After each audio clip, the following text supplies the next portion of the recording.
Metasploit. D'après les créateurs même de Metasploit, ils définissent celui-ci comme une plateforme avancée qui permet le développement, le test et l'usage d'un exploit. Le projet a d'abord démarré en étant un jeu, en étant l'un des frameworks les plus connus pour le pentest, pour le développement d'exploits et pour la recherche de vulnérabilités. Celui-ci est devenu lentement mais sûrement le leader du secteur. Kali Linux inclut la version open source de Metasploit. De premier abord, celui-ci semble complexe dû au fait qu'il a une multitude de fonctionnalités. Metasploit est utilisé dans chaque phase de pentest, avec autant de capacités. Avec autant de capacités, il est facile de se perdre. Heureusement, celui-ci est bien pensé et offre une interface unifiée et claire. Allons dans notre machine Linux et lançons Metasploit. Comme vous pouvez le voir, j'ai déjà fait la commande qui consiste à lancer l'application, qui est dans l'onglet 8. Cliquez sur Metasploit Framework. Quand on le lance pour la première fois, il crée la base de données et puis nous offre un terminal. La première commande que nous allons apprendre à utiliser est show. Tapons là et nous voyons que celui-ci demande des arguments. Tapons maintenant la commande show-a et nous avons là toute la liste des arguments possibles. Une autre commande importante est la commande use. Par exemple, nous pouvons utiliser use auxiliary scanner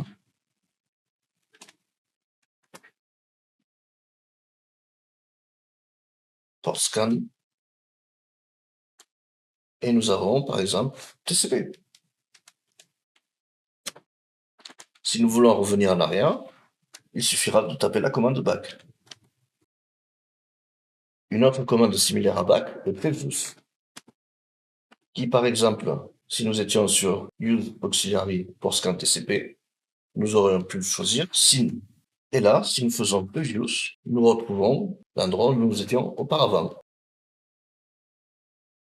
La plupart des modules ont besoin d'options. Regardons. Pour les connaître, nous tapons show options et nous voyons les options disponibles. Une que nous allons devoir entrer est la commande remotos, qui est la machine cible. Pour faire ceci, nous tapons set ROS et puis par exemple l'adresse IP de ma machine Meta. Validons. Et maintenant, si nous faisons un nouveau show option, et nous voyons que l'argument ROS a été mis à jour. Pour exécuter ce module, nous taperons tout simplement la commande run.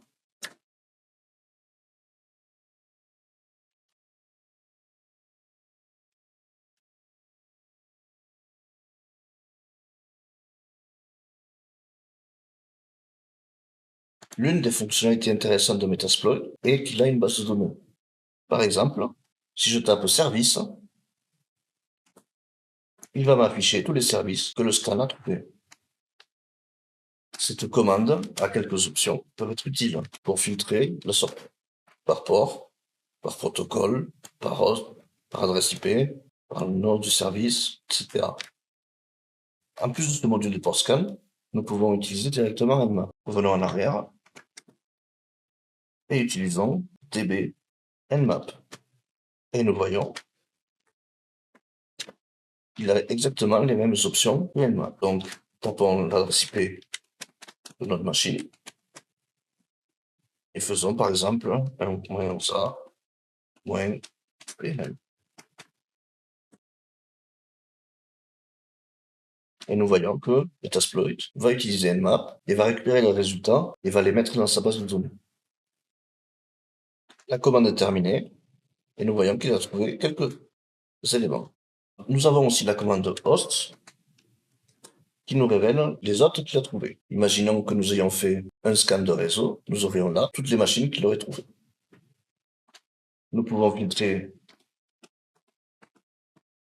comme précédemment les services par port, par exemple 445. Afin de gérer toutes ces informations et de faire en sorte qu'elles ne se mélangent pas entre les différents tests que nous faisons, il y a moyen de créer des espaces de travail qui, pour Metasploit, sont des workspaces.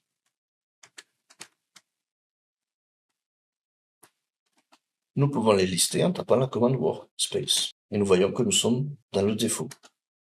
Pour ajouter un workspace, nous devons utiliser la commande -a qui rajoutera le workspace. Par défaut, nous serons automatiquement dans celui-ci. Si nous voulons retourner dans défaut, il faudra taper default et nous retournerons à notre premier workspace. Si nous voulons le supprimer, ce sera avec la commande -d. Les outils les plus puissants dans Metasploit, c'est les modules auxiliaires, dont nous ferons la commande show et nous demanderons à voir les auxiliaires. Et nous voyons là la quantité impressionnante de modules auxiliaires, plus de 1200. Nous pouvons réduire cette quantité en utilisant la commande search.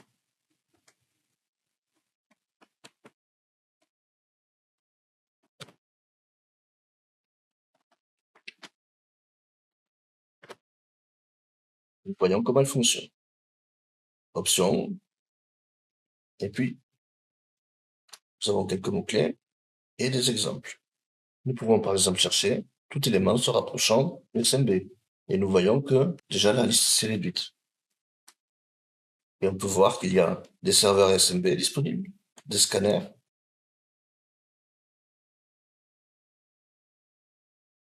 Imaginons que nous voulons utiliser un scanner, ce serait use, auxiliary, scanner, SMB. Et on voit que la liste commence à se réduire. Et par exemple, SMB version. Ensuite, nous faisons info pour savoir à quoi correspond ce module. Et nous voyons qu'il nous affichera la version du SMB server. À nouveau, nous devons rentrer la variable rhost. Si je tape show options, je n'ai plus la description d'afficher. Une des façons de nourrir la variable rhost est d'utiliser la commande service en rajoutant l'option rhost. Et là, nous aurons les adresses IP ayant un service SMB ouvert. On vérifie et nous voyons que cela a fonctionné. Nous pourrons tout simplement taper la commande run. Et nous voyons qu'il s'agit de la version 1 qui ne devrait plus être en usage. Tentons donc d'utiliser le script SMB login. Vérifions les options.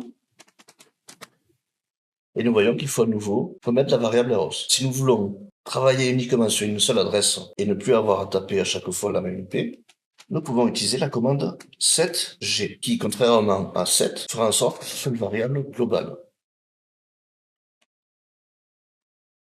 Donc, rhost, et je retape l'adresse IP.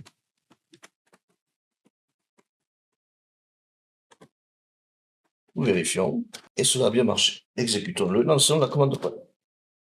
Regardons maintenant comment exploiter une vulnérabilité. Nous allons utiliser la commande use exploit.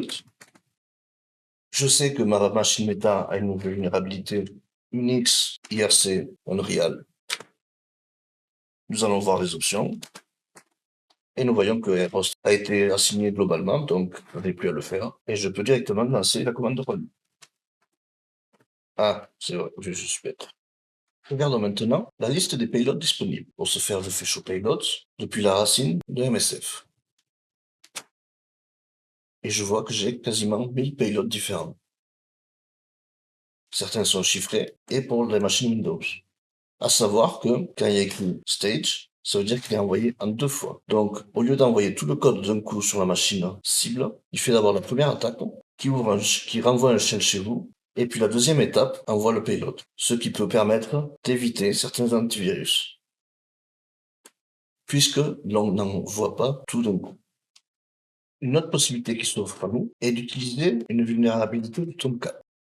Utilisons le module Tomcat Manager Upload et regardons les options. Voyons que tout est configuré, mais nous devons changer le RPORT.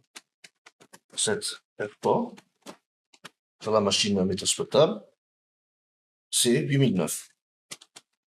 Donc tapons 8009, après tout à l'heure correct, et faisons exploit.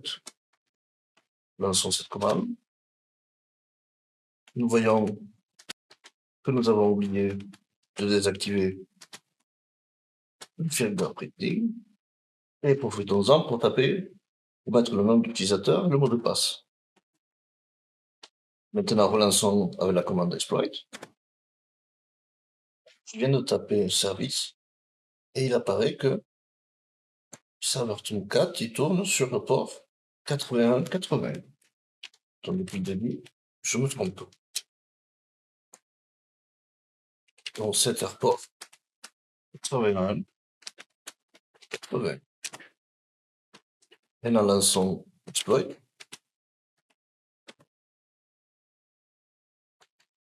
Et nous voyons que nous avons une session d'interpréteur et pas juste un shell bash à la machine.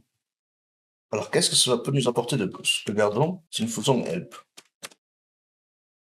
Nous voyons que nous avons toute une série de commandes. Nous pouvons faire exécuter un fichier audio sur la machine cible, comme enregistrer le son que le micro entend pendant un certain temps, prendre des screenshots, regarder l'écran en temps réel, et plein d'autres. Nous pouvons exécuter une commande, avoir un shell classique, avoir des informations sur le système. Nous avons donc des commandes réseau, des commandes système, des commandes pour le système de fichiers, et toute une commande typique de l'interpréteur. Par exemple, typiquement, essayons sysinfo. Et nous voyons directement le résultat.